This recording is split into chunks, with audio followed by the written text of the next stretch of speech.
जय हिंद दोस्तों। स्वागत है आप सभी का अमेजिंग ज्ञान पॉइंट पर। दोस्तों, आज हम सभी कवर करने वाले हैं भारतीय संविधान के महत्वपूर्ण संविधान संशोधन।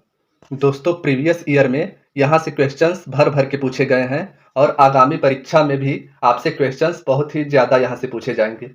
तो दोस्तों, वीडियो आप सभी के लिए बहुत ही उपयोगी होने वाला है, इसलिए आप लोग वीडियो को पूरा देखिएगा। तो चलिए दोस्तों, वीडियो को स्टार्ट करते हैं। दोस्तों, आज का जो आपका पहला प्रश्न है वह आपसे पूछा जा रहा है कि जो 74वां संविधान संशोधन है उसका संबंध निम्नलिखित में से किस संस्था से है। आपके ऑप्शंस है ग्राम पंचायत, नगर पालिकाएं, जिला परिषद तथा आपका ऑप्शन डी है कृषि उत्पाद बाजार समितियां। तो दोस्तों, इसमें आपका ऑप्शन बी सही हो जाएगा, यानी कि जो 74वां संविधान संशोधन हुआ था वह नगर पालिकाओं से संबंधित था। अब आगे की पॉइंट भी आप लोगों को देख लेने हैं कि जो 74वां संविधान संशोधन हुआ था वह 1992 में हुआ था। दोस्तों, मोस्ट इंपॉर्टेंट है, आप लोगों को नोट कर लेना है कि जो 74वां संविधान संशोधन हुआ था वह 1992 में हुआ था और यह शहरी स्थानीय स्वशासन से संबंधित है। अब आगे आप लोगों को ये नोट करना है कि इस अधिनियम का उद्देश्य शहरी स्थानीय निकायों की संरचना और जनादेश के लिए एक रूपरेखा प्रदान करने के लिए जमीनी स्तर पर प्रभावी लोकतंत्र को मजबूत करना है। अब दोस्तों, आपका अगला क्वेश्चन जो आपसे पूछा जा रहा है कि भारत के संविधान का निम्नलिखित में कौन सा एक संशोधन संघ शासित प्रदेश दिल्ली को राष्ट्रीय राजधानी क्षेत्र में संघ परिवर्तित करता है। दोस्तों, मोस्ट इंपॉर्टेंट क्वेश्चन है, आपसे पूछा जा रहा है कि भारत के संविधान का कौन सा ऐसा संशोधन है जिसके तहत संघ शासित प्रदेश दिल्ली को राष्ट्रीय राजधानी क्षेत्र यानी कि एनसीआर में संपरिवर्तित किया गया है। अब आपके ऑप्शन है 69th amendment act, 17th, 73rd तथा ऑप्शन डी है 74th। तो दोस्तों, इसमें आपका ऑप्शन ए सही हो जाएगा, आप लोगों को ये नोट कर लेना है। अब दोस्तों, आगे की पॉइंट में आप लोगों को देख लेना है कि जो 69th अमेंडमेंट एक्ट हुआ था वह 1990 में हुआ था। मोस्ट इंपॉर्टेंट है कि जो 69th अमेंडमेंट एक्ट हुआ था वह 1990 में हुआ था और इसके तहत अनुच्छेद 54 और 368 का संशोधन करके दिल्ली को राष्ट्रीय राजधानी क्षेत्र बनाया गया और दिल्ली संघ राज्य क्षेत्र के लिए विधानसभा और मंत्रिपरिषद का उपबंध किया गया। दोस्तों, बहुत ही महत्वपूर्ण है आप सभी के लिए कि जो दिल्ली संघ शासित क्षेत्र है उसके लिए विधानसभा और मंत्रिपरिषद का जो उपबंध किया गया था वह 69th अमेंडमेंट एक्ट के तहत किया गया था। ये आप लोगों को नोट कर लेना है। अब आपका अगला क्वेश्चन जो आपसे पूछा जा रहा है कि किस संवैधानिक संशोधन के द्वारा राष्ट्रीय राजधानी क्षेत्र दिल्ली तथा संघ शासित क्षेत्र पुडुचेरी के विधानसभा सदस्यों को राष्ट्रपति के निर्वाचन मंडल में शामिल करने का प्रावधान किया गया।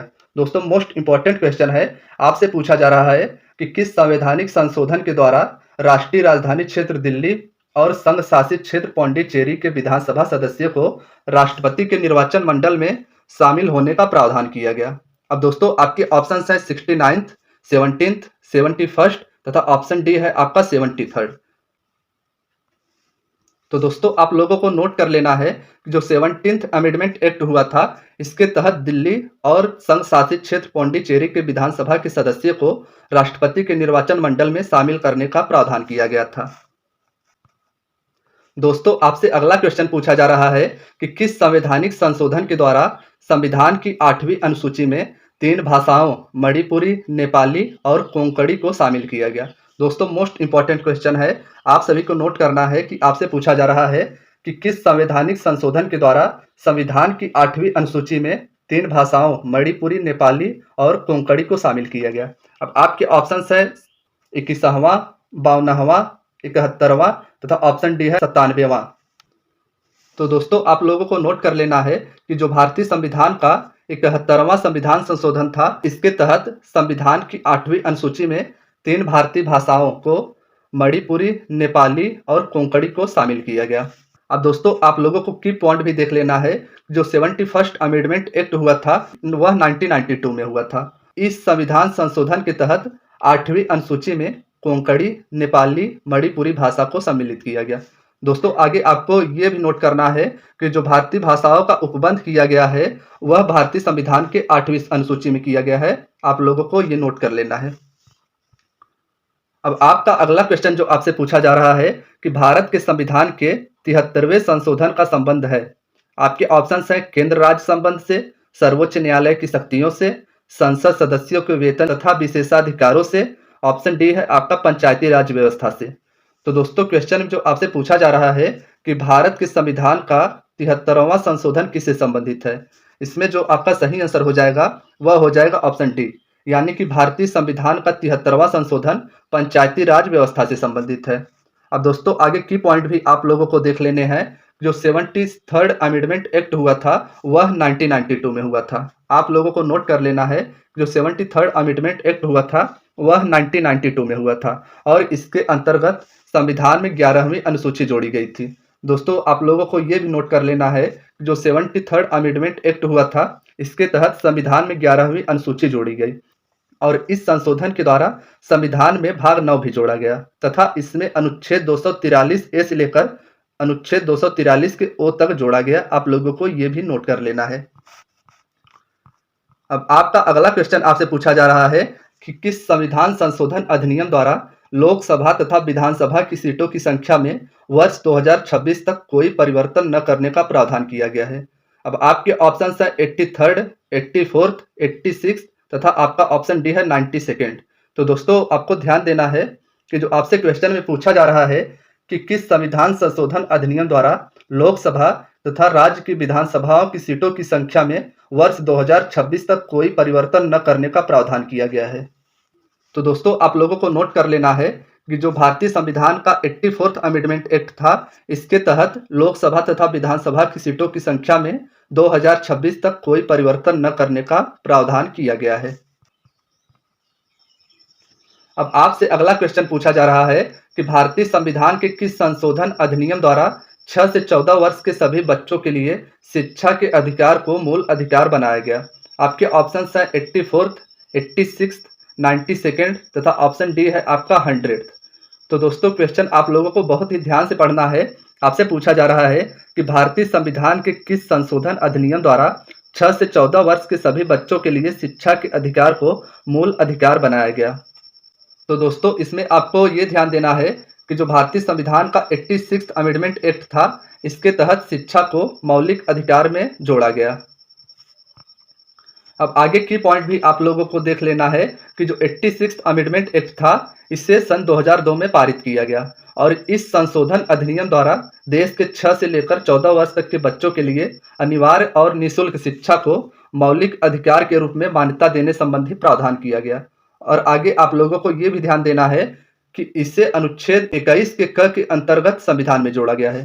दोस्तों मोस्ट इंपॉर्टेंट है कि जो शिक्षा का अधिकार है वह भारतीय संविधान के मौलिक कर्तव्य के अनुच्छेद 21 के क के अंतर्गत संविधान में जोड़ा गया है। अब दोस्तों आपसे अगला क्वेश्चन पूछा जा रहा है कि 91वां संविधान संशोधन विधेयक मंत्रिपरिषद को कितना प्रतिशत तक सीमित करने के लिए जारी किया गया है? दोस्तों क्वेश्चन पे आपको स्टार लगाना है। आपसे पूछा जा रहा है कि जो 91वां संविधान संशोधन विधेयक था वह मंत्रिपरिषद को कितना प्रतिशत तक सीमित करने के लिए जारी किया गया था? आपके ऑप्शन है 10%, 8%, 12%, ऑप्शन डी है 15%। तो इसमें आपका ऑप्शन डी राइट आंसर हो जाएगा। ये आप लोगों को नोट कर लेना है।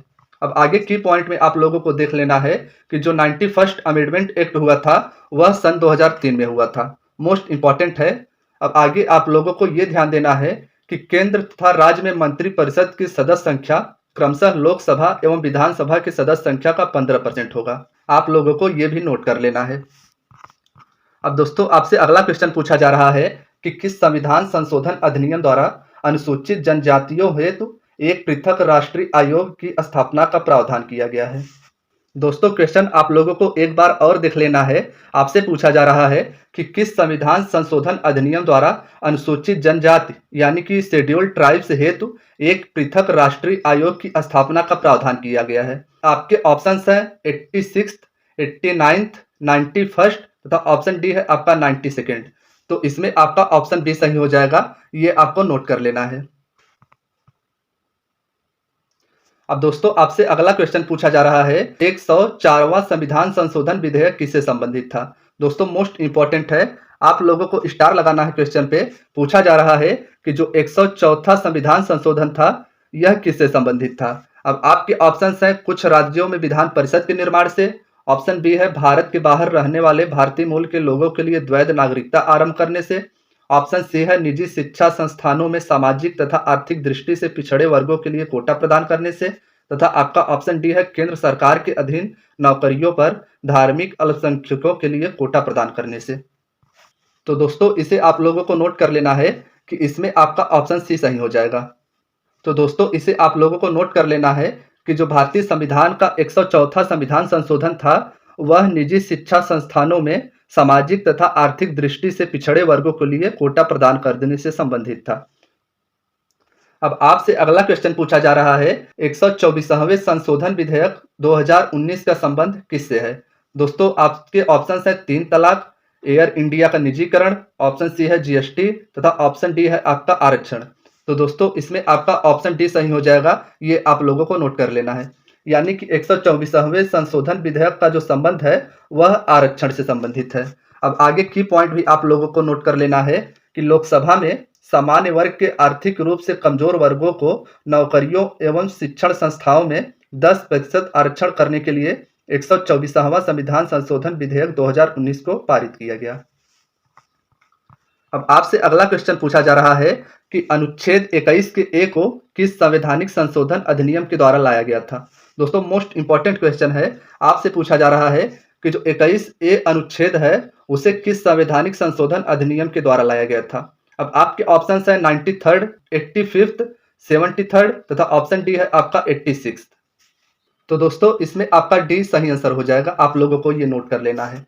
अब आगे की पॉइंट में आप लोगों को देख लेना है कि जो 86 अमेंडमेंट एक्ट हुआ था वह सन 2002 में हुआ था और भारत के संविधान में अनुच्छेद 21 ए को शामिल किया गया, जो 6 से लेकर 14 वर्ष की आयु के सभी बच्चों के मौलिक अधिकार के रूप में मुफ्त और अनिवार्य शिक्षा प्रदान करता है।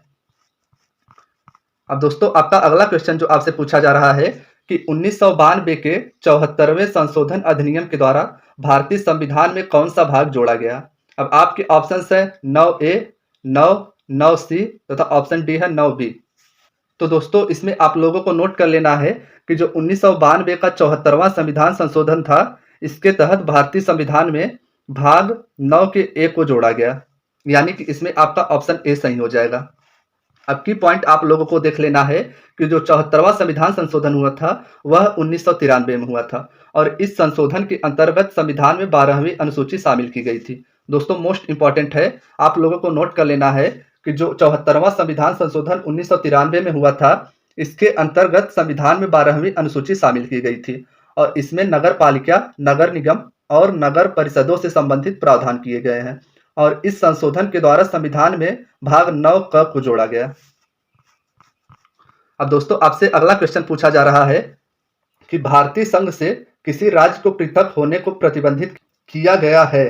आपके ऑप्शन है संविधान के 22वें संशोधन अधिनियम 1969 के द्वारा, संविधान के 16वें संशोधन अधिनियम 1963 के द्वारा, आपका ऑप्शन सी है संविधान के 35वें संशोधन अधिनियम 1974 के द्वारा तथा आपका ऑप्शन डी है संविधान के 29वें संशोधन अधिनियम 1992 के द्वारा। तो दोस्तों आप लोगों को नोट कर लेना है कि जो भारतीय संविधान का 16वां संशोधन अधिनियम 1963 में आया था उसके तहत भारतीय संघ से किसी राज्य के पृथक होने से प्रतिबंधित किया गया है, यानी कि इसमें आपका ऑप्शन बी सही हो जाएगा, ये आपको नोट कर लेना है।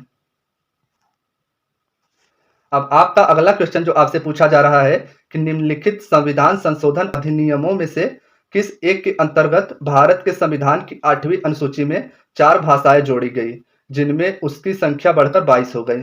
दोस्तों मोस्ट इंपॉर्टेंट क्वेश्चन है, आपसे पूछा जा रहा है कि जो वर्तमान में भारतीय संविधान की 8वीं अनुसूची में 22 भाषाएं हैं, तो आगे आपसे ये पूछा जा रहा है कि जो लास्ट की 4 भाषाएं जोड़ी गई वह कौन से संविधान संशोधन अधिनियम के तहत जोड़ी गई। अब आपके ऑप्शन है 92वां संविधान संशोधन, 90वां संविधान संशोधन, 93वां संविधान संशोधन तथा ऑप्शन डी है इनमें से कोई नहीं। तो दोस्तों आप लोगों को याद रहे कि जो भारतीय संविधान का 92nd अमेंडमेंट एक्ट था इसके तहत भारतीय संविधान की 8वीं अनुसूची में 4 भाषाएं जोड़ी गई जिनसे भारतीय संविधान की 8वीं अनुसूची में भाषाओं की संख्या बढ़कर 22 हो गई। दोस्तों ये आप लोगों को नोट कर लेना है। अब आपसे अगला क्वेश्चन जो आपसे पूछा जा रहा है कि संविधान का 93वां संशोधन विधेयक संबंधित है। अब आपके ऑप्शन है सरकारी भर्तियों में महिलाओं के लिए 30% पदों के आरक्षण से, हाल ही में गठित राज्यों को अधिक संसदीय स्थानों के आवंटन से, ऑप्शन सी है आपका सरकारी नौकरियों में पिछड़े वर्गों के लिए आरक्षण जारी रखने से, तथा आपका ऑप्शन डी है 6 से लेकर 14 वर्ष की आयु के बच्चों को निःशुल्क और अनिवार्य शिक्षा से। तो दोस्तों क्वेश्चन एक बार आप लोगों को और पढ़ लेना है कि आपसे पूछा जा रहा है कि संविधान का 93वां संशोधन विधेयक संबंधित है। तो दोस्तों आप लोगों को याद रहे कि इसमें आपका ऑप्शन सी सही हो जाएगा, यानी कि भारतीय संविधान का जो 93वां संशोधन विधेयक है वह सरकारी नौकरियों में पिछड़े वर्गों के लिए आरक्षण जारी रखने से संबंधित है। अब दोस्तों आपसे अगला क्वेश्चन पूछा जा रहा है कि निम्नलिखित में से कौन से संशोधन के पश्चात बोडो और डोंगरी भाषाएं 8वीं अनुसूची में शामिल की गई। अब आपके ऑप्शन हैं 81, 85, 91 तथा ऑप्शन डी है आपका 92। तो दोस्तों क्वेश्चन आप लोगों को ध्यान से पढ़ना है। आपसे पूछा जा रहा है कि निम्नलिखित में से कौन सा संशोधन के पश्चात बोडो और डोंगरी भाषाएं भारतीय संविधान की 8वीं अनुसूची में शामिल की गई। तो दोस्तों आप लोगों को नोट कर लेना है कि जो भारतीय संविधान का 92वां संविधान संशोधन था, इसके तहत बोडो और डोंगरी भाषाओं को भारतीय संविधान की 8वीं अनुसूची में शामिल की गई। अब दोस्तों आगे की पॉइंट भी आप लोगों को देख लेना है कि जो 92nd अमेंडमेंट एक्ट था, इसके तहत बोडो जो कि पूर्वोत्तर भारतीय राज्यों असम और मेघालय और बांग्लादेश में बोली जाती है और यह लैटिन, देवनागरी और बंगाली लिपियों में लिखी जाती है। मोस्ट इंपॉर्टेंट है, आप लोगों को दोस्तों नोट कर लेना है कि जो बोडो भाषा है वह पूर्वोत्तर भारतीय राज्यों के असम और मेघालय तथा बांग्लादेश में बोली जाती है और यह लैटिन, देवनागरी और बंगाली लिपियों में लिखी जाती है। अब दोस्तों आगे आप लोगों को यह भी नोट करना है कि जो डोंगरी भाषा है वह भारत के जम्मू कश्मीर, हिमाचल प्रदेश और कांगड़ा और उत्तरी पंजाब के कुछ प्रांतों में बोली जाने वाली भाषा है और वर्ष 2003 में इसे भारतीय संविधान की 8वीं अनुसूची में शामिल किया गया। दोस्तों मोस्ट इंपॉर्टेंट है, आप लोगों को यह भी नोट कर लेना है। अब आपसे अगला क्वेश्चन पूछा जा रहा है कि किस संशोधन ने मंत्रिपरिषद के आकार को सदन के कुल आकार के 15% तक सीमित कर दिया। दोस्तों मोस्ट इंपॉर्टेंट क्वेश्चन है, आप सभी को नोट करना है। आपसे पूछा जा रहा है कि किस संशोधन ने मंत्रिपरिषद के आकार को सदन के कुल आकार के 15% तक सीमित कर दिया गया। अब आपके ऑप्शन हैं 74, 91, 86 तथा ऑप्शन डी है 61। तो दोस्तों इसमें आपका ऑप्शन बी राइट आंसर हो जाएगा, यानी कि 91 अमेंडमेंट एक्ट के तहत मंत्रिपरिषद को 15% तक सीमित कर दिया गया। आप लोगों को ये नोट कर लेना है। अब दोस्तों अगला क्वेश्चन जो आपसे पूछा जा रहा है कि संवैधानिक संशोधन अधिनियम 2002 ने सभी बच्चों के लिए निःशुल्क और अनिवार्य प्राथमिक शिक्षा की व्यवस्था की। अब आपके ऑप्शन है 84, 86, 85 तथा ऑप्शन डी है आपका 87। तो दोस्तों इसमें आपका ऑप्शन बी सही हो जाएगा, यानी कि जो 86 अमेंडमेंट एक्ट 2002 में हुआ था, इसके तहत सभी बच्चों को निःशुल्क और अनिवार्य प्राथमिक शिक्षा की व्यवस्था की गई थी। दोस्तों आपसे अगला क्वेश्चन पूछा जा रहा है कि भारत के संविधान के निम्नलिखित में से किस संशोधन अधिनियम ने गोवा को राज्य का दर्जा प्रदान किया और दमन और दीव को मिलाकर एक नया केंद्र शासित प्रदेश बनाया।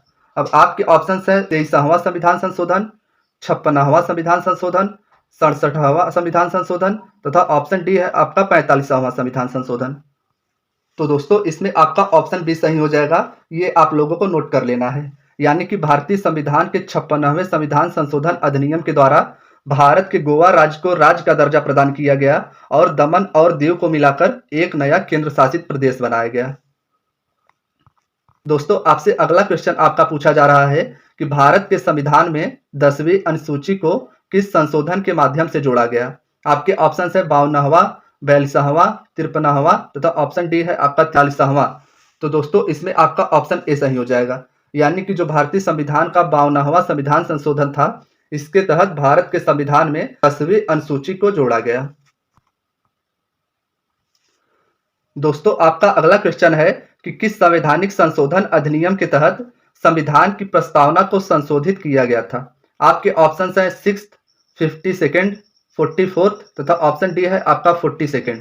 तो दोस्तों इसमें आपका ऑप्शन डी सही हो जाएगा, यानी कि जो भारतीय संविधान का 42nd अमेंडमेंट एक्ट था, इसके तहत भारत की प्रस्तावना को संशोधित किया गया था।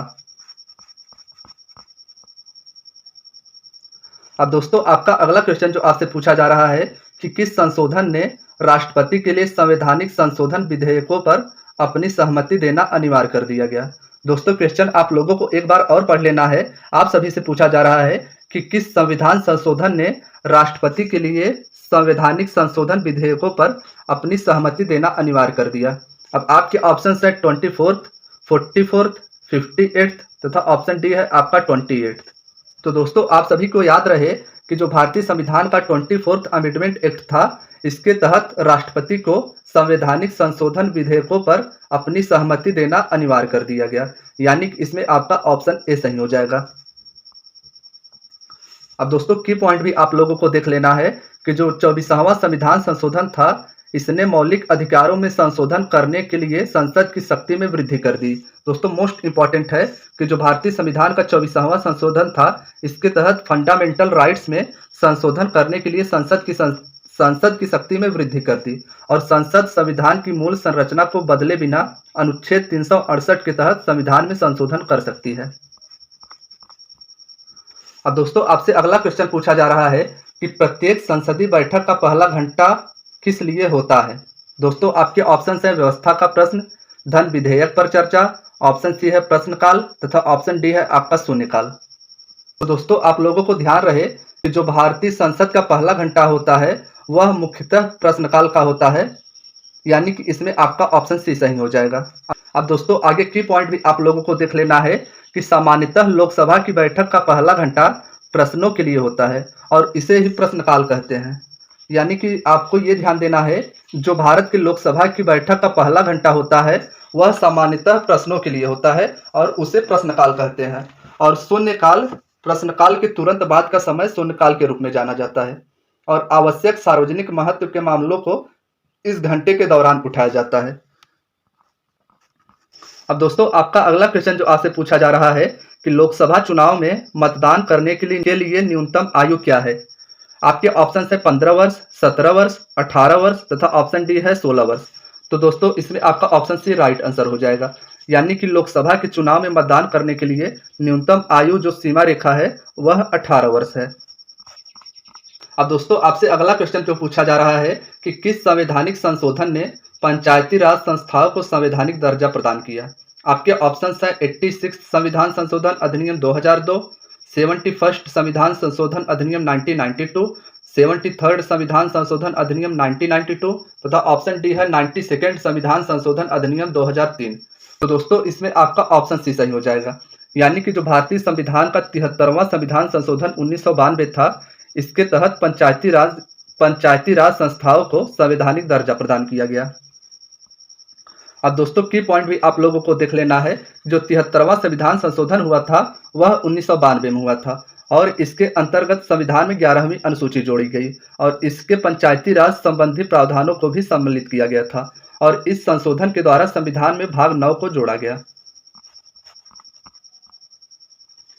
अब दोस्तों आपका अगला क्वेश्चन जो आपसे पूछा जा रहा है कि 1 अगस्त 2015 को भारत और बांग्लादेश के बीच हुई भू सीमा संधि के लिए कौन सा संशोधन किया गया। आपके ऑप्शन है 99th, 100th, 102nd तथा ऑप्शन डी है 104th। तो दोस्तों इसमें आपका ऑप्शन बी सही हो जाएगा, यानी कि जो भारत और बांग्लादेश के बीच में भू सीमा संधि हुई थी वह भारतीय संविधान के 100वें संविधान संशोधन से संबंधित था। अब आगे की पॉइंट भी आप लोगों को देख लेना है कि भारत और बांग्लादेश द्वारा 16 मई 1974 को किए गए एक समझौते को प्रभावी बनाता है भारतीय संविधान का 100वां संविधान संशोधन और संविधान की पहली अनुसूची प्रत्येक संघ राज्य क्षेत्र और भारत का गठन करने वाले राज्य के क्षेत्र को परिभाषित करता है। दोस्तों मोस्ट इंपॉर्टेंट है, आप लोगों को नोट करना है कि जो संविधान की पहली अनुसूची है वह प्रत्येक संघ राज्य क्षेत्र और भारत का गठन करने वाले राज्य के क्षेत्र को परिभाषित करती है। अब आगे आप लोगों को ये नोट करना है कि जो भारत और बांग्लादेश के बीच भूमि सीमा है वह 4096 किलोमीटर की है, यानी कि भारत और बांग्लादेश के बीच जो बाउंड्री लाइन है वह 4096 किलोमीटर की है। अब दोस्तों आपका अगला क्वेश्चन जो आपसे पूछा जा रहा है वह आप सभी के आने वाले एग्जाम के लिए बहुत ही महत्वपूर्ण है। आपसे पूछा जा रहा है कि जीएसटी को किस संशोधन अधिनियम द्वारा पारित किया गया। अब आपके ऑप्शंस है 100, 101, 102 तथा ऑप्शन डी है आपका 103। दोस्तों इसमें आपका ऑप्शन बी सही हो जाएगा, यानी कि जीएसटी को 101वें संविधान संशोधन के द्वारा पारित किया गया। अब दोस्तों की पॉइंट भी आप लोगों को देख लेना है। जो जीएसटी का मतलब होता है वह होता है वस्तु एवं सेवा कर, और जीएसटी 101वें संविधान संशोधन अधिनियम के रूप में पारित किया गया 1 जुलाई 2017 को। मोस्ट इंपॉर्टेंट है, आपसे क्वेश्चन में ये भी पूछा जा सकता है कि जीएसटी को कब पारित किया गया था, तो आप लोगों को ये ध्यान देना है कि जीएसटी को 1 जुलाई 2017 को पारित किया गया, और पूरे भारत में वस्तुओं और सेवाओं के निर्माण, बिक्री और उपभोग पर जीएसटी एक व्यापक अप्रत्यक्ष कर है। आगे आप लोगों को ये भी ध्यान देना है कि जो जीएसटी है वह एक अप्रत्यक्ष कर है। अब दोस्तों आपका अगला क्वेश्चन जो आपसे पूछा जा रहा है कि 103वां संविधान संशोधन किससे संबंधित है। अब आपके ऑप्शन है अनुसूचित जाति, पिछड़ा वर्ग कल्याण से, अनारक्षित वर्ग से, तथा ऑप्शन डी है इनमें से कोई नहीं। तो दोस्तों आप सभी को नोट करना है कि जो 103वां संविधान संशोधन हुआ था वह अनारक्षित वर्ग को 10% आरक्षण से संबंधित था। तो दोस्तों ये थी वीडियो। दोस्तों वीडियो कैसी लगी हमें कमेंट करके अवश्य बताएं, और दोस्तों अगर वीडियो पसंद आई हो तो वीडियो को लाइक करें, और अगर आप चैनल पर नए हैं तो चैनल को अवश्य सब्सक्राइब करें। धन्यवाद दोस्तों।